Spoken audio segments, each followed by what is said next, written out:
are you? Good day. So, today is Thursday trivia. I think I'll just be calling Thursday this way. This is our first real Thursday trivia. Last week's Thursday trivia was a continuation of the first story. There'll be Thursdays like that, where it's like part 2 of a story, but Thursdays are meant to be for trivia. So what is trivia? Trivia is where we are just talking about the backstory, like the BTS of that last episode. Like, how was the story selected? How was it? How did it come together? The background and stuff. I mean, when it's taken like this, it doesn't really hold much of your interest, does it? It doesn't, right? But I promise it's interesting, and it's a whole hella shorter than an actual episode. But it's still an actual episode. I think this should be episode 4 or 5. I'm not sure. Maybe when it's going out. At the times I'm recording, I'm just like, I'm trying not to be formal at all, because I am gisting with you. You're my G, yeah? So it's meant to be just us chilling, hanging out. It's not meant to be like that stressful. So either ways, what I do on this channel is just full novels. And what it means is I actually have to pick a novel that I like, because I am not going to pick something I don't like. I'm not going to lie. It's just feel like work. And then you yourself, you won't feel it when I'm telling itself like, that this girl does not sound like she's enjoying this thing. And if that is a friend of yours, like, which kind of friend would, let's say you don't understand the concept, and you have 2 friends you know that can explain to you, but you know one of them, she just knows all these things as per, she happens to know them maybe because of her work or something, but the other person likes to talk about it.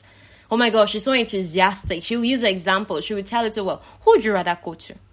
The person who likes to tell it, Abby. So that's the thing. And obviously, it's very logical that I read and share stories on this podcast that I actually enjoy. So novels I read, I tell you here, novels that I love. Like, at the point when I was reading them, I was in love with them. If a novel is feeling forced to read, I'm dropping it. So any single novel that I'm talking about here, I really like it. Do you understand? So that's why I'm telling it to you. So you'd see the range of books I like. Chiefly, I like romance, but romance with a lot of other things going on, like some mystery, some detective thingy, some world building, fantastical stories. The next story I actually want to share, after the tech one, is a fantasy, Ribiera by Jordan Ifueko. I don't even have to check her name to know it. I follow her on Instagram. She's hilarious. She's part Nigerian too. I think Benin girl, Ido girl. Even her friend Amina Fauna. I read her book too. Oh my gosh, I'm so excited about those books. God. Well, you're going to hear them, so please stick around. Thank you. Okay, so in as much as I summarize these novels, because I really summarize them, there are a lot of. That's why this is a novel. This is a podcast that summarizes novels. So there's obviously many nitty-gritty details that I leave out, such as the conversations that will make you bend over in laughter, certain love scenes if you're the type that is into that, among others. So also, I love how the author, like in the episode that we spoke about this week, the Duchess War, like, I personally love how the author addressed issues like belief in God, because they were dragging Oliver for being an atheist on this. She never said don't believe in God, but I really loved how she addressed that issue of when people are trying to force beliefs down other people's throat, and how she addressed something like masturbation, and I loved how she addressed it. It's not entirely Christian, it's not entirely secular, but I really love her take on it, and it's so good. Then I also liked how she addressed lovemaking of a couple who truly love each other but might be having problem finding compatibility in that area. Like, a lot of people look at lovemaking and they think, oh my gosh, it's meant to be easy, or if you love someone, it's going to click. And we didn't really have a lot of education around that, especially growing up in Nigeria. Maybe we just have from the media. We don't really know anything about it. I mean, I still don't know anything about it. I started following a podcast to learn, but I found out that most of the theory, head knowledge I have when it comes to maybe a situation of actually, like a situation where that is meant to be practical, or in any way. I know Jack. Like I don't know Jack about it.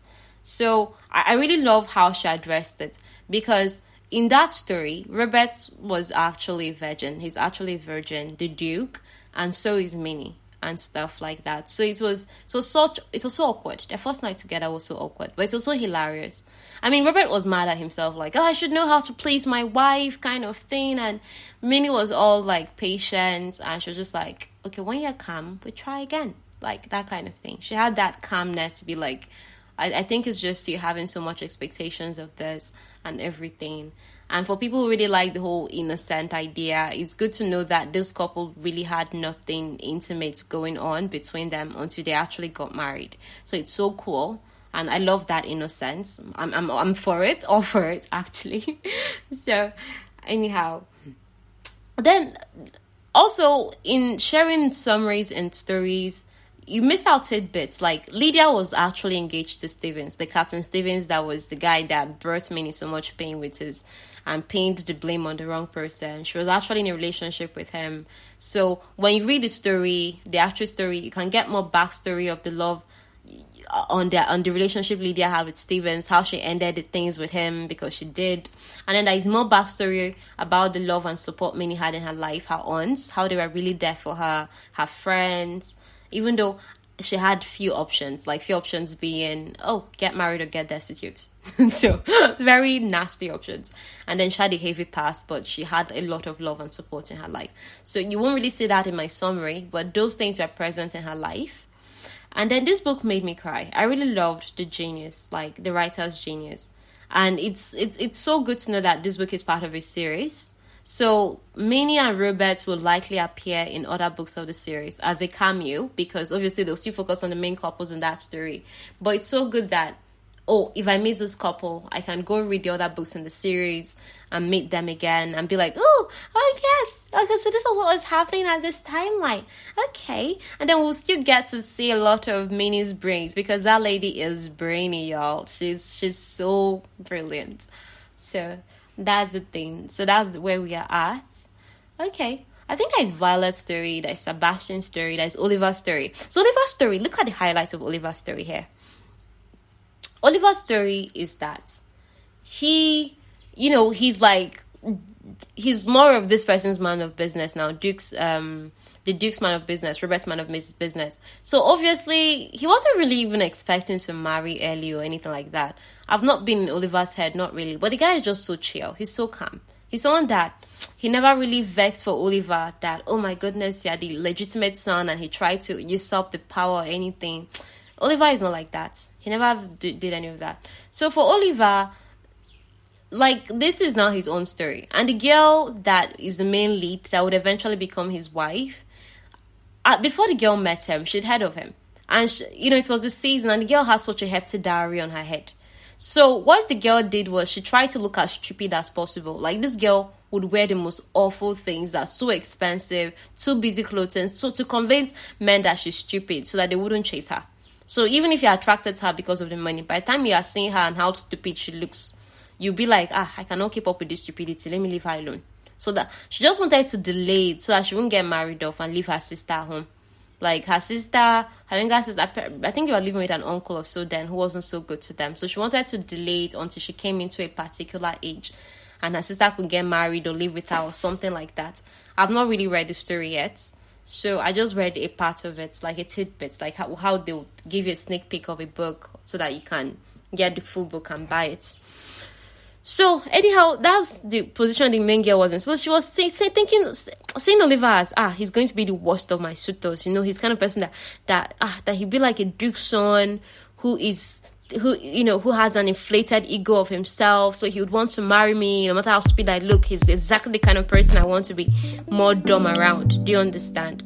So you would know obviously from the beginning that these people would still fall in love and marry. But it's now that journey that you're coming to become a part of. So, this is literally the trivial. I think that finished. It's short, Abby. I don't know if there's anything else I want to say. Okay, is it tips on how to handle paparazzi? Apparently, don't run. Walk normally. And then maybe under just on old money sometime. I don't know. But but I think this is okay.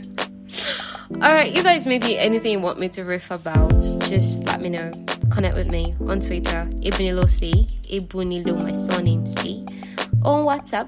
If you have my WhatsApp contacts, anywhere. I think, in as much as I'm not like online and everywhere at the same time, all my accounts are active. So if you send a message, there'll be a pop-up and I will let you know anything. Alright, thank you for hanging out with me today. Bye bye. See you soon.